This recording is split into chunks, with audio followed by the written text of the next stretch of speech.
شروع اللہ کے پاک نام سے جو بڑا مہربان نہایت رحم کرنے والا ہے۔ سب تعریفیں اس خدا کے لیے ہیں جو کائنات کا پروردگار ہے، اور خدا کی رحمت نازل ہوں پیغمبر اکرم صلی اللہ علیہ وآلہ وسلم پر اور ان کی پاکیزہ عطرت و اہل بیت علیہم السلام پر۔ اما بعد، بالآخر ان لوگوں کا انجام برا ہے جنہوں نے اپنے دامن حیات کو برائیوں کی سیاہی سے داغدار کر کے اپنے خدا کی آیات کی تکذیب کی اور آیات پروردگار کا مذاق اڑایا۔ اے یزید، کیا تو سمجھتا ہے کہ تو نے ہم پر زمین کے گوشے اور آسمان کے کنارے تنگ کر دیے ہیں اور آل رسول کو رسیوں اور زنجیروں میں جکڑ کر در بدر پھرانے سے تو خدا کی بارگاہ میں سرفراز ہوا اور ہم رسوا ہوئے ہیں؟ کیا تیرے خیال میں ہم مظلوم ہو کر ذلیل ہو گئے اور تو ظالم بن کر سر بلند ہوا؟ کیا تو سمجھتا ہے کہ ہم پر ظلم کر کے خدا کی بارگاہ میں تجھے شان و مقام حاصل ہوگا؟ آج تو اپنی ظاہری فتح کی خوشی میں سرمست ہے، مسرت و شادمانی سے سرشار ہو کر اپنے غالب ہونے پر اترا رہا ہے اور خلافت کے ہمارے مسلمہ حق کو غصب کر کے خوشی و سرور کا جشن منانے میں مشغول ہے۔ اپنی غلط سوچ پر مغرور نہ ہو اور ہوش کے سانس لے۔ کیا تو نے خدا کا یہ فرمان بھلا دیا ہے کہ حق کا انکار کرنے والے یہ خیال نہ کریں کہ ہم نے انہیں جو مہلت دی ہے وہ ان کے لیے بہتر ہے، بلکہ ہم نے انہیں اس لیے ڈھیل دے رکھی ہے کہ جی بھر کے اپنے گناہوں میں اضافہ کر لیں، اور ان کے لیے خوفناک عذاب معین کیا جا چکا ہے۔ اے طلقاء کے بیٹے، یعنی آزاد کردہ غلاموں کی اولاد، کیا یہ تیرا انصاف ہے کہ تو نے اپنی مستورات اور لونڈیوں کو چادر اور چار دیواری کا تحفظ فراہم کر کے پردے میں بٹھا رکھا ہے، جبکہ رسول زادیوں کو سر برہنہ در بدر پھرا رہا ہے؟ تو نے مخدورات عصمت کی چادریں لوٹ لیں اور ان کی بے حرمتی کا مرتکب ہوا۔ تیرے حکم پر اشقیان رسول زادیوں کو بے نقاب کر کے شہر بشہر پھرایا۔ تیرے حکم پر دشمنان خدا اہل بیت رسول کی پاک دامن مستورات کو ننگے سر لوگوں کے ہجوم میں لے آئے، اور لوگ رسول زادیوں کے کھلے سر دیکھ کر ان کا مذاق اڑا رہے ہیں، اور دور و نزدیک کے رہنے والے سب لوگ ان کی طرف نظریں اٹھا اٹھا کر دیکھ رہے ہیں۔ ہر شریف و کمینے کی نگاہیں ان پاک بیبیوں کے ننگے سروں پر جمی ہیں۔ آج رسول زادیوں کے ساتھ ہمدردی کرنے والا کوئی نہیں ہے۔ آج ان قیدی مستورات کے ساتھ ان کے مرد موجود نہیں ہیں جو ان کی سرپرستی کریں۔ آج آل محمد کا معین و مددگار کوئی نہیں رہا۔ اس شخص سے بھلائی کی کیا توفیق ہو سکتی ہے جس کی ماں نے پاکیزہ لوگوں کے جگر کو چبایا ہو؟ یہاں مراد ہندہ ہے۔ اور اس شخص سے انصاف کی کیا امید ہو سکتی ہے جس نے شہیدوں کا خون پی رکھا ہو؟ وہ شخص کس طرح اہل بیت پر ظلم ڈھانے میں کمی کر سکتا ہے جو بغض و عداوت اور کینے سے بھرے ہوئے دل کے ساتھ ہمیں دیکھتا ہو؟ اے یزید، کیا تجھے شرم نہیں آتی کہ تو اتنے بڑے جرم کا ارتکاب کرنے اور اتنے بڑے گناہ کو انجام دینے کے باوجود فخر کرتا ہے اور یہ کہہ رہا ہے کہ آج اگر میرے اجداد موجود ہوتے تو ان کے دل باغ باغ ہو جاتے اور مجھے دعائیں دیتے اور کہتے اے یزید تیرے ہاتھ کبھی شل نہ ہو۔ اے یزید، کیا تجھے حیا نہیں آتی کہ تو جوانان جنت کے سردار حسین ابن علی علیہ السلام کے دندان مبارک پر چھڑی مار رہا ہے اور ان کی بے ادبی کر رہا ہے؟ اے یزید، تو کیوں خوش نہ ہو اور فخر و مباحت کے قصیدے نہ پڑھے، کیونکہ تو نے اپنے ظلم کے ذریعے فرزند رسول خدا اور عبد المطلب کے خاندانی ستاروں کا خون بہا کر ہمارے دلوں کے زخموں کو گہرا کر دیا ہے۔ تو شجرہ طیبہ کی جڑیں کاٹنے کے گھنونے جرم کا مرتکب ہوا ہے۔ تو نے اولاد رسول کے خون میں اپنے ہاتھ رنگین کیے ہیں۔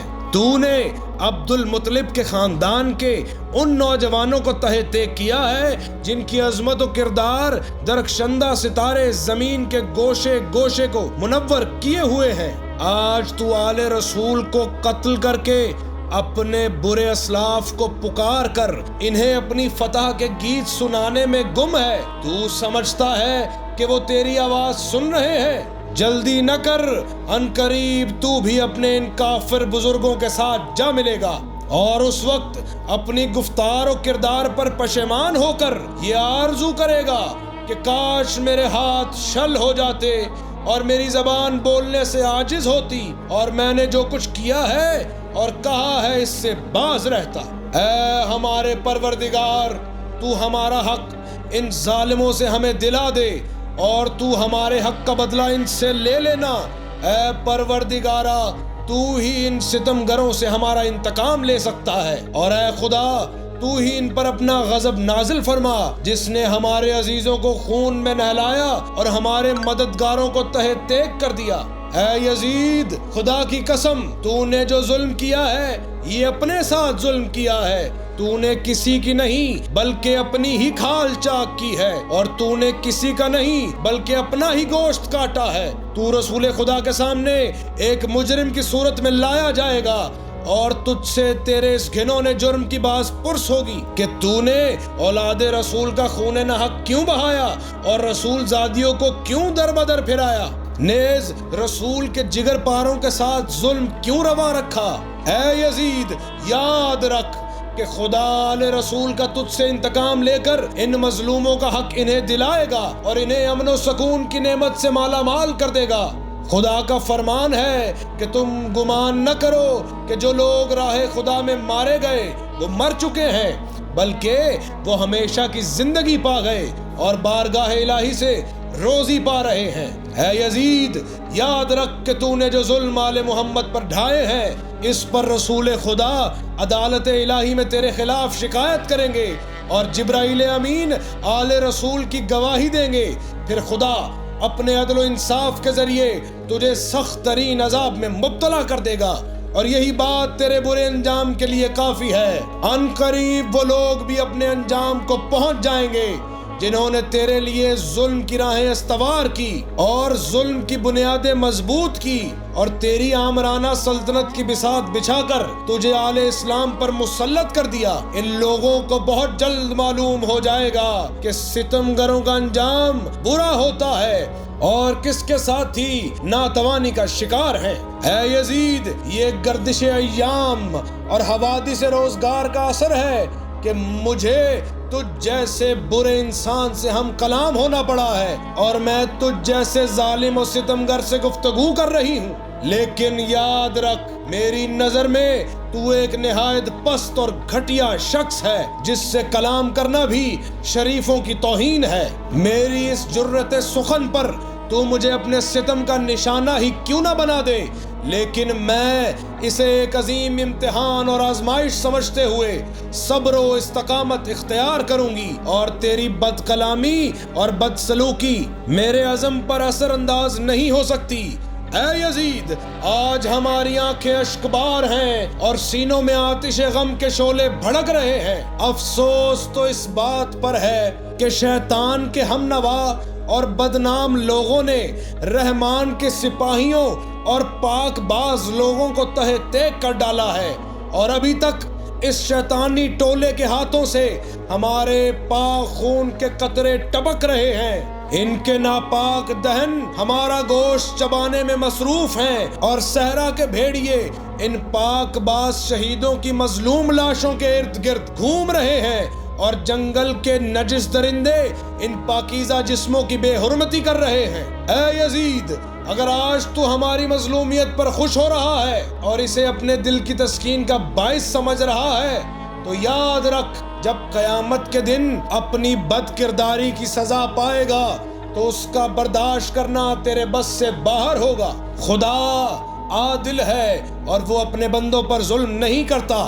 ہم اپنی مظلومیت اپنے خدا کے سامنے پیش کرتے ہیں، اور ہر حال میں اسی کی عنایت اور عدل و انصاف پر ہمارا بھروسہ ہے۔